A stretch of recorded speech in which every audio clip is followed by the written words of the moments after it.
తిరుపతి లడ్డు వివాదం దర్యాప్తు నిలిపివేసిన సిట్. రాష్ట్రంలో కొత్త మద్యం పాలసీ, నేటి నుంచి దరఖాస్తుల స్వీకరణ, ప్రభుత్వం ప్రకటన. సుప్రీం వ్యాఖ్యలు బాబుకు చంపపెట్టు, టీటీడీ మాజీ చైర్మన్ భూమన కరుణాకర్ రెడ్డి.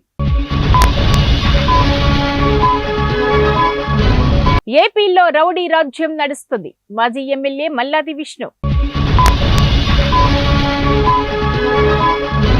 చంద్రబాబు పొలిటికల్ జాదూ, మాజీ మంత్రి గుడివాడ అమర్నాథ్.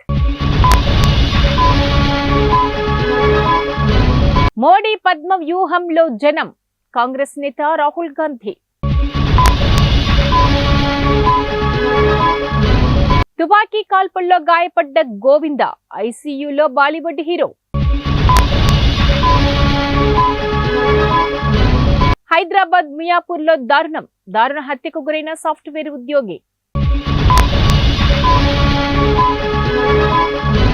హర్యానా ఎన్నికల వేళ మరోసారి డేరా బాబాకు పెరోల్.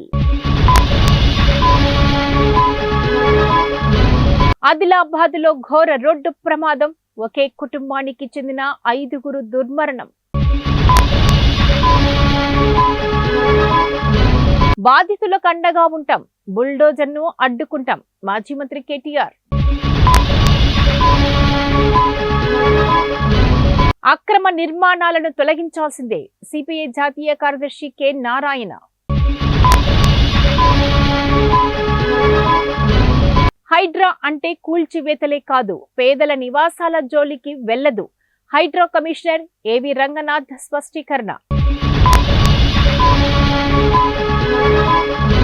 జమ్మూ కాశ్మీర్లో కాంగ్రెస్ కూటమిదే గెలుపు, కాంగ్రెస్ పార్టీ జాతీయ కార్యదర్శి సీనియర్ నాయకుడు జైరాం రమేష్.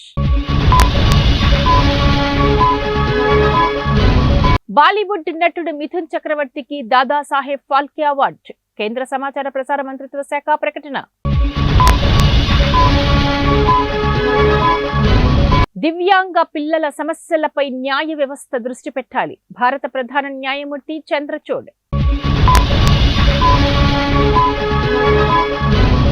నేపాల్లో కొనసాగుతున్న వరద బీభత్సం, 200 మంది మృతి.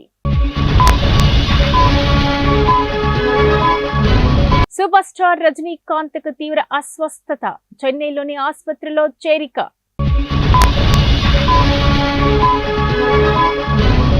ఏపీ విద్యార్థులకు శుభవార్త, ఈ నెల 3 నుంచి దసరా సెలవులు, ప్రభుత్వ ప్రకటన.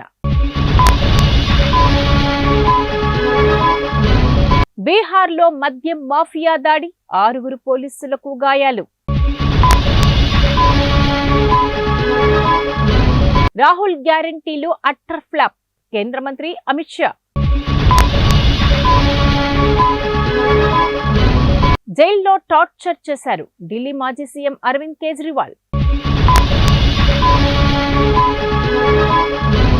ఇప్పుడు నడుస్తున్నదంతా పవర్ పాలిటిక్స్, కేంద్ర మంత్రి నితిన్ గడ్కరీ.